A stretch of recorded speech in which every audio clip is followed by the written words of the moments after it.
I'm within 2 weeks of a planned proposal. My significant other has a very carefree sexual past. It's several more partners than I've had. She told me a number, but then later in an argument stated that she lied about the number and it was actually higher. Please don't get engaged in a couple of weeks.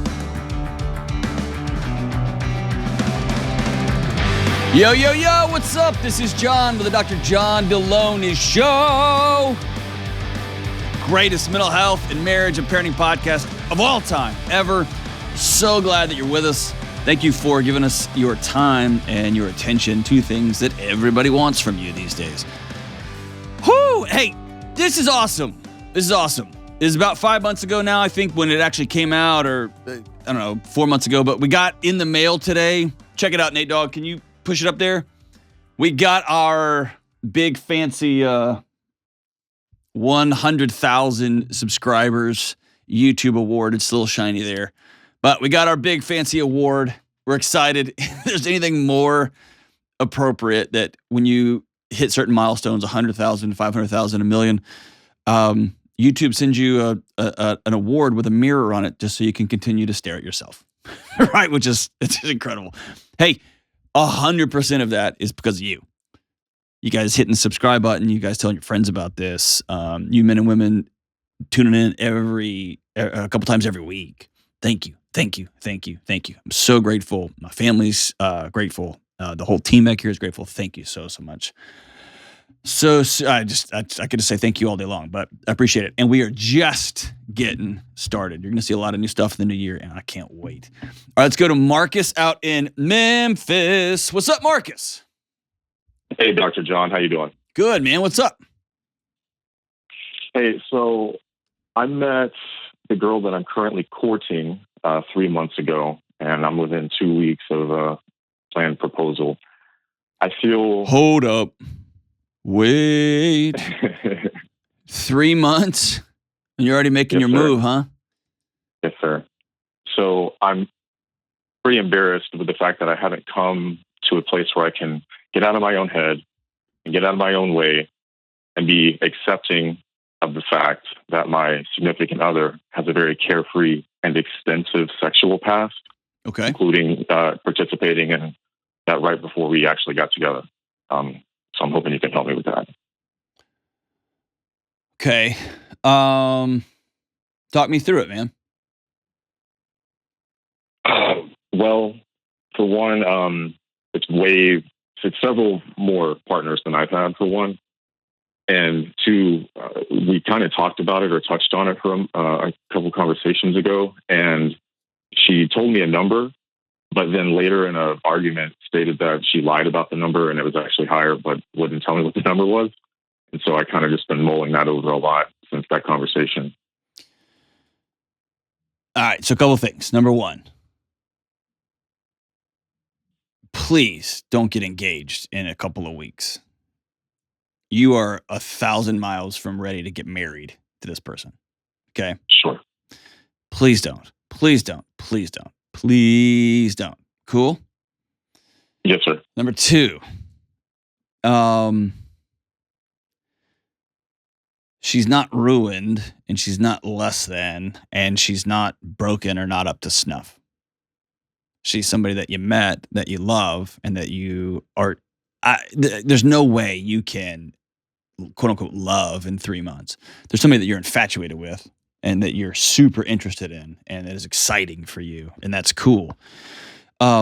She's had experiences that you wished that she only shared with you. And that's not the case. You have too, by the way, homie, right? Yes, to some degree, yes. Yes. And so now we're into this, like, her number is bigger than my number. This is less about her sexual partners, dude. And this is more about dominion and conquest and power and all of those things. Is that fair?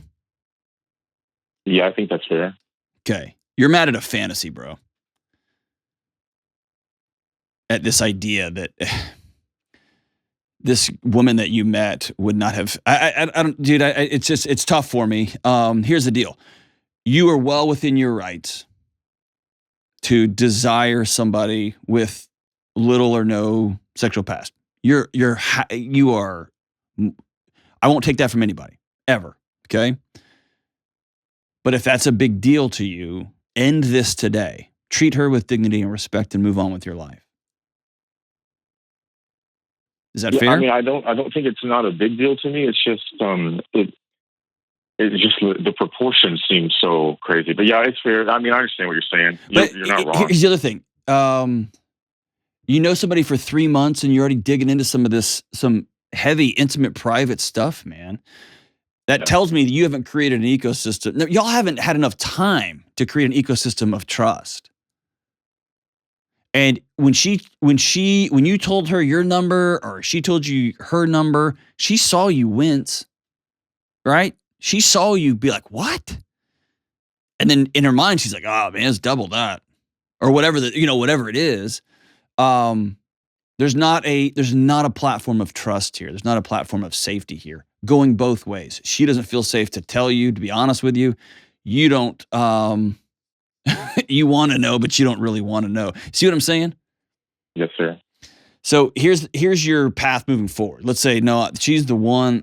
I'm interested in creating a life with her. Spend the next 6 months or a year getting to know her. Okay?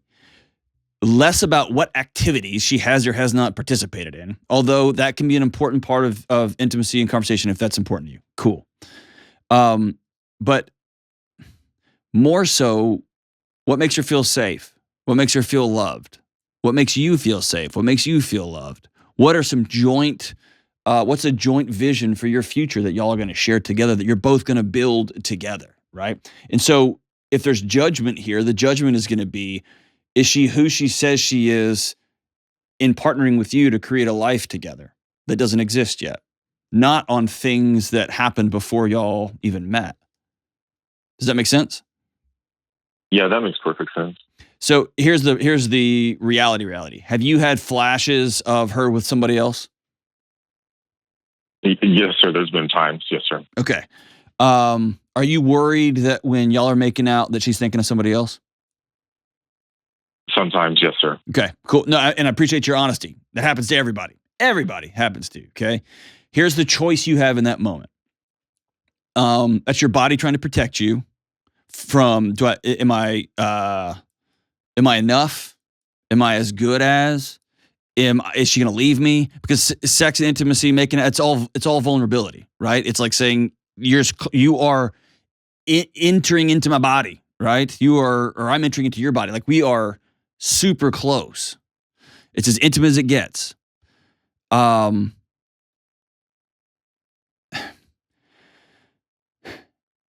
It's normal that your body and your brain wants to know if you measure up.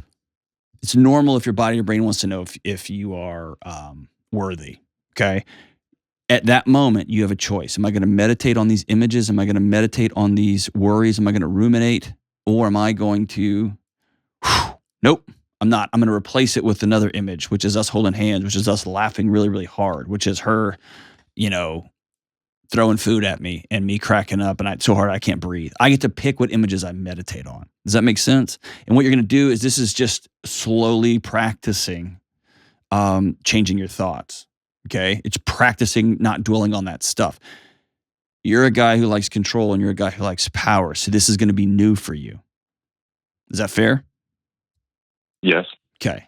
This is practicing not thinking about those things is a form of submission. It's a form of vulnerability. It's a form of choosing to be healthy in the present and moving forward and not trying to tighten your grip on everything that you don't like. And this is hard, man. So here's my question. Can you do that?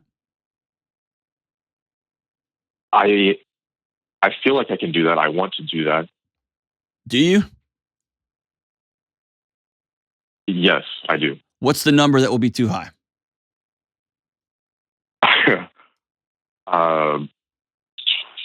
25. Why 25, not 24?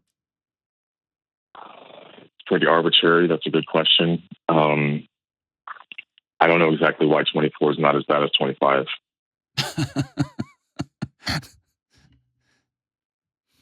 You get what I'm driving at here? They're both pretty bad. Yes, I do. I know exactly what you're getting. Go back to this. She's not less than. Yes.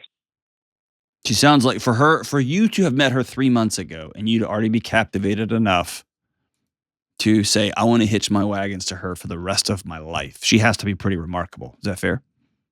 Yes, I would absolutely agree with that. Do y'all share common values moving forward? Yes, common values, in fact, right now. Do y'all want to build a life together? Yes, we do. Okay. That life can only be built on trust and care. And so I would suggest that you reach out to her and you say, hey, I've already started this off on the wrong foot. I came into this relationship with a series of metrics. I had to have more sexual partners than the person I was going to marry. I have to be in control. I have to make these decisions. And I've realized that's a terrible way to start a relationship. So I want to do over. I want to redo. I want to get to know you. And I want to love you. And I want to create a world in our relationship where you feel safe to tell me the truth. And yes, I might be frustrated. Yes, I might be mad about things you did in the past. But I'm not from a judgmental thing, just from, man, I wish I'd met you 10 years ago. I wish I'd met you 20 years ago. And I only just met you now. And then understand that whatever experiences she's had before brought her to now. And you and only you can choose. Am I going to go all in on this? Am I going to choose to change my thoughts? Am I going to choose to not meditate on the things that may or may not have happened? Because your fantasy world will be way crazier than what actually happened. Am I going to not sit in judgment of her? By the way, I did the same stuff, just not as many. Or maybe I'm jealous. Whatever your ego is telling you, I'm going to set my ego aside. As the great Ryan Holiday says, ego's the enemy, man. Ego screws up everything. I'm just going to look at this beautiful woman across the table that I'm having true affection for and say, from this moment forward, how can I love her recklessly and wildly until the end of time? And how can her and I join forces to build an incredible new world? That's the thing. That's what's before you. And if you can't do that, man, let her go. Let her go. Say, I just can't. This is always going to be a hang up for me. It's always going to be a thing. It's been super fun getting to know you for 3 months. And it's awesome knowing that, my life's going to be changed because I met you. But I'm going to move on. And I'm not going to judge you for that, dude. The thing I'm going to judge you for, the thing I'm going to get pissed off at you for is if you drag her along, you drag her through the mud, you, like a puppy who poops in the living room floor, you take her nose and you rub it in her past choices. You weren't there. So you don't get a vote in what happened in the past. What you get a vote in is who you choose to be moving forward. We'll be right back. Hey everybody, Happy New Year. Delony here. And I bet you're waiting for me to get all sarcastic and make fun of New Year's resolutions. And okay, it is funny to me that we give each other a mulligan for whatever we did last year because, hey, it's a new year, we get to start over. But I actually like New Year's and I love New Year's resolutions. Intentional resolutions can help you define what's going to be true for you this year. And a great resolution we can all make is to prioritize being well. And that means creating healthy practices, moving your body, and here's the quickest improvement you can make, prioritizing sleep. Sleep is crucial for your mental and physical health, and good sleep starts with a great mattress. And that's why I recommend DreamCloud. And right now, DreamCloud is running an offer just for my listeners. Get 25% off any mattress plus $599 in accessories and an additional $50 discount when you use the promo code John Delony. It's one word. So go to dreamcloudsleep.com and enter promo code John Delony to get your new mattress today. All right, we are back. Let's go to April in Fort Wayne, Indiana. What's up, April? Hi, Dr. John. I don't know why I just did that West Texas accent in Fort Wayne, Indiana. What is the accent of Fort Wayne, Indiana? I feel like we have no accent. There's just corn here. Incredible. All right, so what's up, April? Okay, so my question is, how do I support my son in his choice to have or not have a relationship with his bio dad's family after his dad committed suicide? Whoa. Yowzers. Okay. You ready for a little backstory? Yeah, walk me through this. I didn't see that curveball coming. Okay, sorry. No, hey, you get a prize. It's rare that I'm like, wait, what? I thought you were going to say he's dipping again or something. So no, this is very much a left turn. Okay, so your son's dad died by suicide, right? Were y'all married? No. Okay. So his dad and I had him when we were in high school. Okay. And his dad was really involved for like the first year. Okay. And then we didn't see him again. Oh, wow. Okay. Until I went to the funeral. So, jeez. Okay. And how long ago did he pass away? So it's been a few years. Okay. So it's kind of been like a buildup, I guess, to this point. He killed himself 2 days before my son turned 5, 2 days before his birthday. Jeez. And of course, as soon as he died, then his family came out of the woodwork because he hadn't seen them either. Mm-hmm. And they really wanted to have a relationship with my son. Of course. And I was young, so I kind of just took the advice I was given from people that were well-meaning, but they had never been through this. Sure. Which is kind of why I'm calling you, because I need really good advice. Sure. From maybe an outsider. My son is now 13. So what advice did you follow? Did you connect him with his extended family, or did you circle so that's wagons? What we did. Okay. We started out, we came up with, they wanted him every other holiday, and we'd kind of work out in between. That was really good for a few years. And he didn't know them, did he? No, he did not. Okay. So that was part of the juggle too, is trying to introduce him. Like, we kind of went slowly introducing him. It was hard to explain. I had started dating someone else. Okay. So when he was 2, we started dating. When we turned 3, we moved in together. But as far back as he can remember, that is his dad. Okay. The person that are you still with that person now? Yeah. Okay. We've been married 10 years. Okay. So that's his dad. Yeah, that is his dad. He has no memories at all of his dad, which I think is kind of one thing that's leading us to the point we are right now, which is his bio family has slowly started to kind of back out. And he is also slowly backing out. Mm-hmm. But it's Christmas this week, and so they're calling now because they would like to see him for Christmas, even though they haven't seen him all year and have only talked to him a few times. He does not want to go. He has been very forward with me. We have a really good relationship, him and I, probably because I was so young and we really grew up together. But he's very open. We have a very good, him and I, line of communication. He feels comfortable telling me exactly how he feels. So I know his big issues on why he chooses. I just don't know if I should be like, hey, you really need to go forward with this, or if it's okay to say, hey, it's fine, take a break from that relationship for a while. Absolutely, yes. Here's what's happening, right? Like when he's 6, 7, 8, going to spend time, young kids especially, not all of them, because people are going to be listening to this being like, not my kid. Kids are great when they have to at putting on a brave face and smiling. And also the novelty of new adults who are kind and doting and loving can really fill a kid's sails, okay, and give them some real propulsion forward. My daughter, Josephine, she had a babysitter a few months ago, and the babysitter had to go home and check on some things. Well, at home was the babysitter's mom and the babysitter's grandmother. They all ended up going out to a park together. And at the end of the day, that grandmother said, well, it looks like I just got myself a new granddaughter. And Josephine, my daughter, is mayhem. She's hilarious to be around. And if you're in her good graces, she is like a magnet. She's incredible.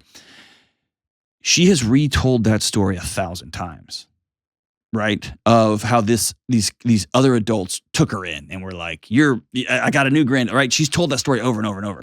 I tell you that to tell you the age that we're talking about here, the developmental stages, 5, 6, 7, 8, they're wired for doting. They're wired for just smiling and scanning, and they're wired for adults who say, you're welcome here.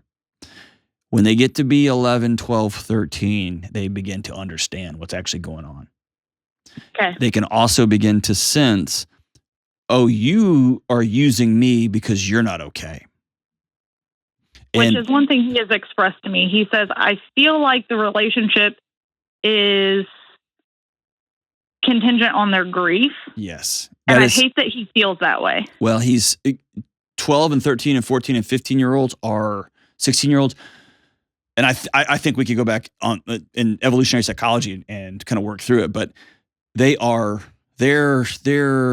sonar is incredibly precise. They feel it. That's why kids, when they're responsible for their parents, like, don't make dad mad, they create entire new pathways for their life that ends up in adulthood, right? So your son is very onto it. He gets it. He also wants to honor you because y'all are close. And he also doesn't want to be a jerk. Is that fair? Right. So he feels stuck. Here's another thing he's doing right now.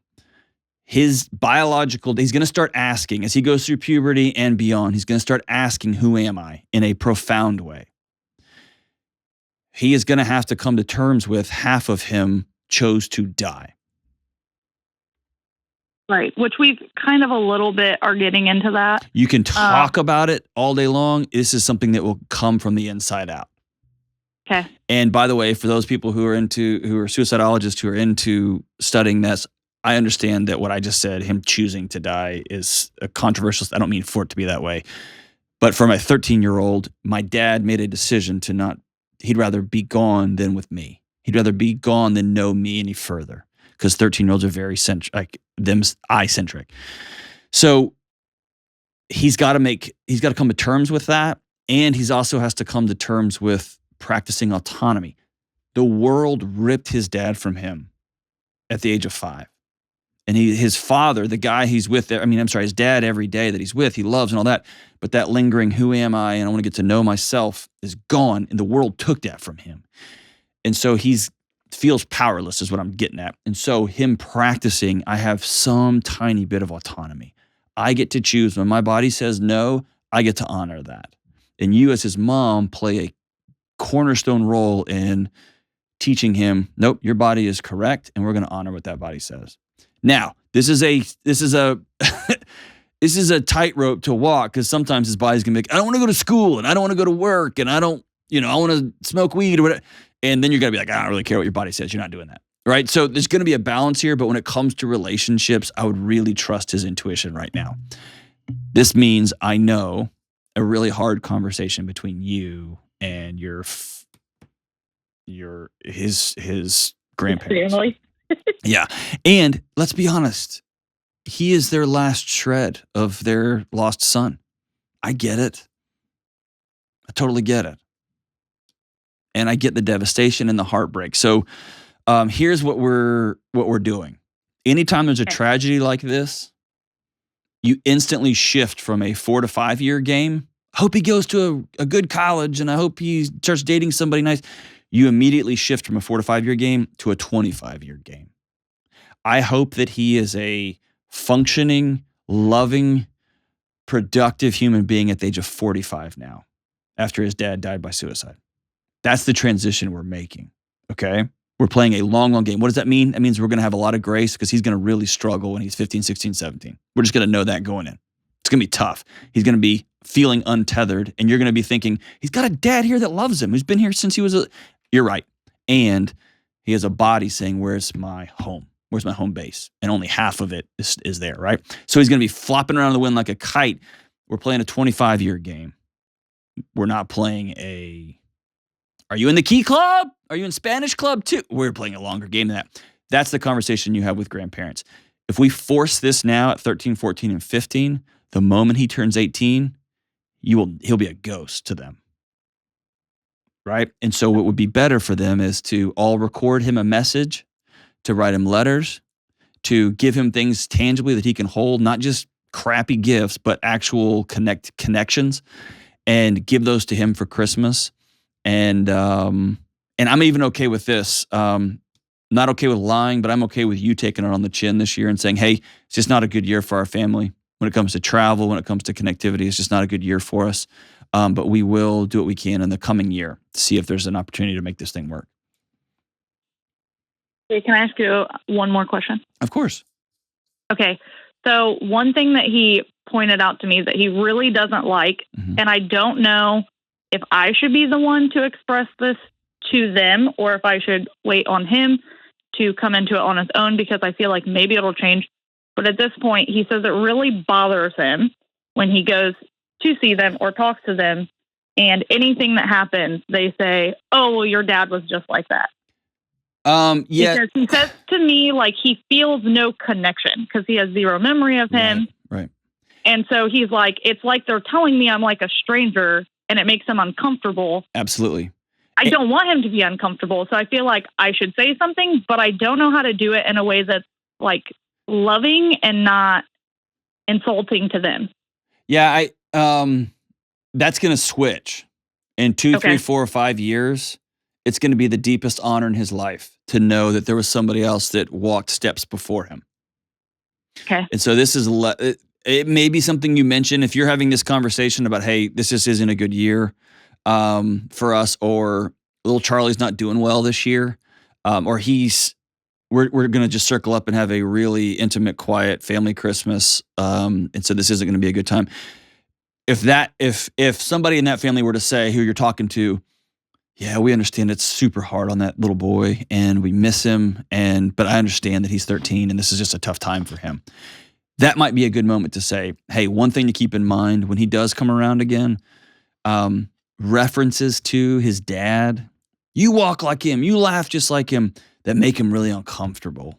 And I want him to have a relationship with y'all down the road. But I just want y'all to know that he's mentioned that. That might be a good moment for that. Otherwise, that's a thing between y'all two. And if he was my son and he was 14 and he'd made the decision, I want to go do Christmas with my one day with the extended family, the people I share genetics with down the line, I would let him know, hey, people are going to make comments about how you laugh like your dad or your birth father. They're going to make, just know that. Just know that that's their way of telling you that they love you and that they are glad that you're there.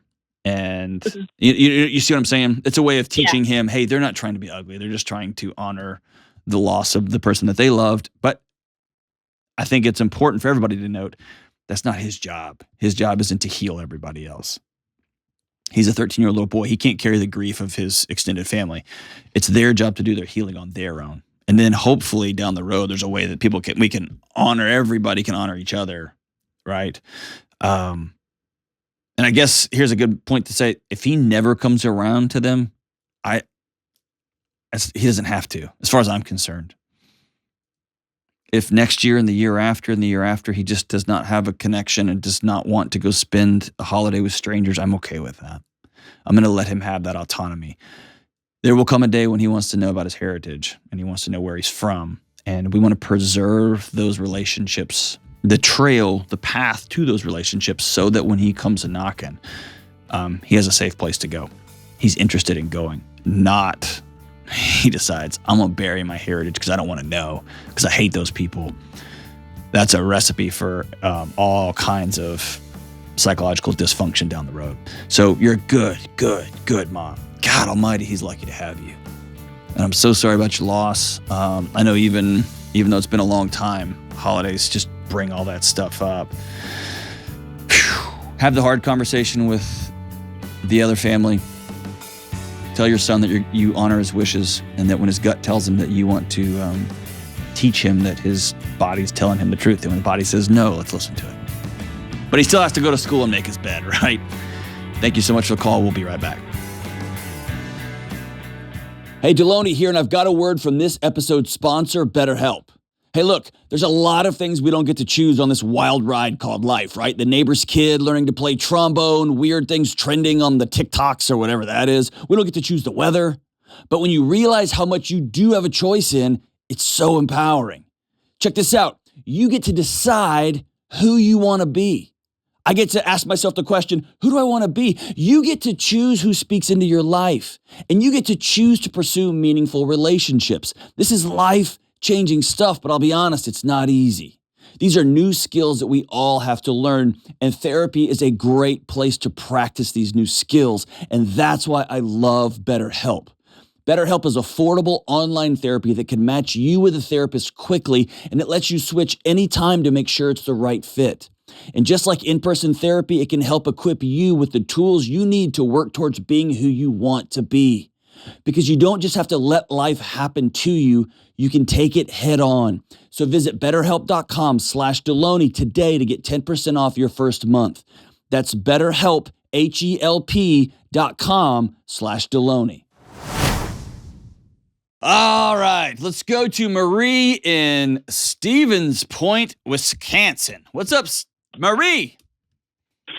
Hey, Dr. Jen. Thanks for having me on your show. Of course. What's happening? Okay, so next summer I am getting married. Oh, gross. Do you like him? Yes. All right. Good for you. Hey, I'm excited for you. Good for you. Thank you. So my parents have given the greatest gift of setting up a whole mutual fund that's specifically going to be used for the wedding, and then anything left over, they said we could use straight towards our house down payment. So are y'all eloping and just taking all the money and dumping it on your house? No, we're having a wedding, but my parents are kind of insistent that we have like a big, expensive party, and we don't really want that. And I'm having a hard time communicating with them to have us both be on the same page. All right, I'm going to give you my opinion. This doesn't represent the people I work for. This doesn't represent my wife, my family. This represents just me. Okay? Okay. Is that cool? Yeah. If you are accepting their money, you're also accepting what that money is buying them, which is the choice to run your wedding. I don't like it for you. It makes me oogie, but they have purchased their influence, their opinions, their choices on how you are going to celebrate your marriage because they're paying for it. And so either y'all can make peace with it and just say, cool, y'all are paying for it, let's blow it out. Or you can have a really uncomfortable conversation that goes something like, we value having a paid off house more than we have one big wild party. So we want this to be as small as possible so that we can put the rest of the money towards our house. And if they say that's have they let me ask, have they said like, well, your guests are really gonna, have they said that? They keep going back and forth saying that they had a small wedding, so we're allowed to have whatever we want, and that the day is about the two of us, so we get to make all the decisions. And then when we tell them something, they say that's tacky and we shouldn't be skimping out our guests because they have to travel and like pay for their hotels. So we should be giving them the best dessert or whatever. I love it. But then they turn around and say, but it's your wedding, so you guys get to choose. Okay. Just move forward knowing you don't get a choice. Okay. Not even a little one. At some point you can sit down with is this your parents? Yes. You can sit down with your mom or dad and say, how about this? Y'all design the wedding that y'all want to pay for, and we will show up and be ready to party. Okay. And that will probably be uncomfortable. Or they might say, oh, thank God. Like, what would they say if you sat down and said, hey, we've just had an epiphany. I don't want to put any more tacky ideas in front of you. I don't want to put any more things that you think are going to be disrespectful to the guests.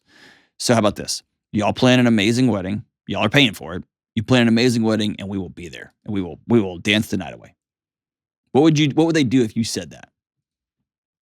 I think they'd be happy about that, but they also don't want to plan the whole thing either, because we've already like picked out most of the stuff, and now it's just kind of coming down to like extra bands and like wedding favors and what dessert people to go with.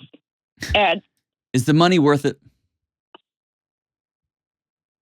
I mean, how much we talking? Technically, like $100K. How much are you spending on this week? Yeah, I was gonna say, I'll sell my integrity for $100,000. Let's be clear. Not really, but kind of. How much is this wedding gonna cost? Right now on my budget sheet, it's like $35. Okay. And which part of it are you feeling uncomfortable with, as though it violates some sort of core principle in you? Spending so much money on one day. But it's not your money. So why does it bother you? I don't know. I guess it just seems like a really big number. It's a huge number. Is there a part of this that you have an identity of yourself, a story you tell yourself that those type of weddings are for those type of women, or those type of weddings are for I'm not that. I'm something else. There's a great theologian that said people can often be as proud of the things they don't have as other people are of the things they do have. That's a thing I fall into. Is that what you're struggling with, or is this just purely like, no, this is insane. This is one night. It's not worth $35,000. It's a mix of both. Okay. It's definitely both. Okay. Because I don't want to paint your parents in a bad light. It sounds like they're willing to put $55,000 or $65,000 down on your house for you, which, by the way, they're going to have an opinion about which house you buy and where you buy it and what kind of the decorations you have in your house and what's tack you're not. There comes a moment in your young marriage when you have to decide they've got a lot of money and we don't want it. Or I'm just trying to decide, like, where do I put my foot down on this? Where do you want to put it down? Because the house buying process will be exactly the same. And then when they start a college fund for your first child, it will be the exact same. This is for wherever he or she wants to go to college, if whatever. Well, he wants to actually go to trade school. Well, yeah, he needs to go to Stanford. Mm-hmm. Right? This is going to happen forever. This has probably happened your whole life. Is that fair? Yeah. Yeah. And so the two choices before you that I could see is you make peace with it or you say, no, thank you. All right. What are you going to do? I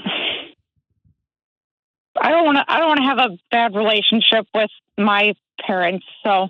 But I'm thinking see, here's where that's. Oh, Marie, don't do that. Don't do that. You know what you just did? You took their relational dysfunction and made it your job to fix it. I don't want to have a bad relationship with them, so I guess I will fill in the blank. Just take their money, or I'll just have the wedding they want me to have, or I'll just buy whatever house they tell me I need to buy, or I'll just start from the completely other end. For the first time in your life, Marie, you've never done this. For the first time, do it. Say, what kind of life do I want to have? What kind of life do I want to have?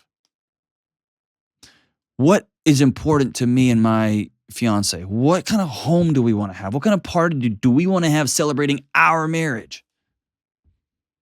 And if that means a low-key party that has really expensive desserts, all right.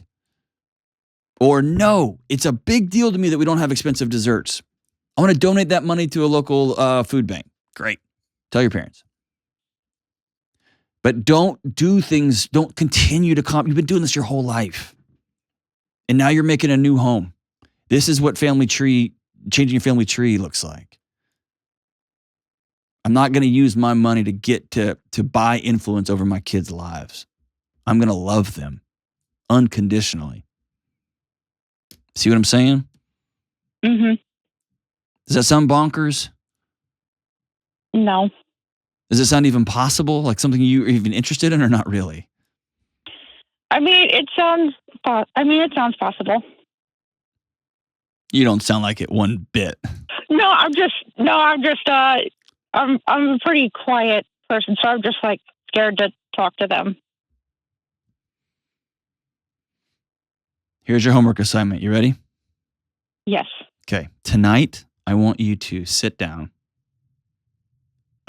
with a piece of paper, not on a computer, either with a piece of paper. You know what? I don't care if it's on a computer. I don't care. Just not on your cell phone.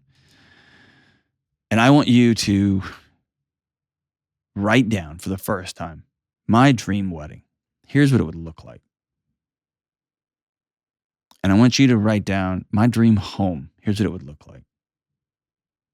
And then in the next 48 to 72 hours, I want you to take your fiance out for some sort of meal with a blank sheet of paper. And I want you to say, hey, we're building a new world together, a new life. What do we want this to look like? And I want you to be super specific. We want to have a home like this in this neighborhood, and we want to have this many kids. And of course, all this will change, but you're practicing something you've never done, which is asking yourself, what do I actually want? Because right now you're a puppet for your parents' fantasy. And I'm not painting them in a bad light. They've done really well for themselves financially. They've planned ahead. And they've planned ahead with the purpose of our kids will have weddings that look like this. And our kids will have homes that look like that. Our kids will drive cars that look like this. Our kids will have their own children, our grandkids that will go to schools like this. And what you are is a pawn in somebody else's life. And man, being a pawn in somebody else's life with that kind of resources, you get to drive nice cars and your kids get to go to cool schools and go on great family vacations. And you also go out in the backyard with a shovel and dig a deep hole and bury yourself in the process. I don't think it has to be either or. I think there can be a great conversation about, hey, why don't y'all go ahead and just decide what we're having for dessert because it seems to be really important to you and it's not to us. Or, hey, we've just had a long, hard conversation and we're going to just return the money and we're going to figure it out on our own because we want to have our kind of wedding. We want to have our kind of home. And I think it's important that we start from scratch here. Put that into a college fund for the grandkids, and maybe they'll use that one day. Or just make peace, man. Just get the fancy desserts and move on with your day. Get like 40 or 50 bags of beef and cheddars from Arby's. Or Whoppers with cheese. That would be incredible. What a flex that would be. Like, here's your fancy desserts, and there's the Arby's and Burger King table. That would be dope, actually. It's called compromise, right? Thank you for the call. We'll be right back. Hey, Delony here. One of the things I love about my job is answering the tough questions people have when they call into the show. Your stories are incredible, and each person's situation is unique. And for years, people from all over the world have been asking if I do private counseling or private coaching sessions for them or for their spouse. And as much as I'd love to, I can't realistically do one-on-one coaching sessions with every single person. It's just not possible. But that's exactly why I wrote my new book, Own Your Past, Change Your Future. Within the pages of this book is exactly what I would say if you and I were sitting down together at a table looking for the next right move for you to make in your relationships or to help you live a more whole and peaceful life. As you read through each section of this book, I will show you how to look and own the roads from your past and head to the new roads of a well life moving forward. Go to johndelony.com to get your copy today. That's Own Your Past, Change Your Future at johndelony.com. All right, we are back.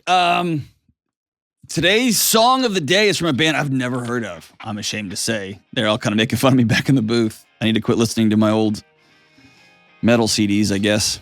As Kelly said, they have what? Bouncy little bass lines. Bouncy little bass lines. Sounds you're talking about some guys in the club, but songs from a band called the 1975, and the song's called Human too. Considering me looking through you, thinking it was something I used to do, I thought I'd done anger, I thought I'd done shame, but I've always been the same. Well, don't you know that I'm human too? You know that you're a human too? Darling, that's what humans do. So tell me, you're a human. Don't you know that I'm a human too? It sounds like a robot, like at the end of a Disney movie. Don't you know I'm a human too? Yes, I do. Yes, I do. We'll see you soon.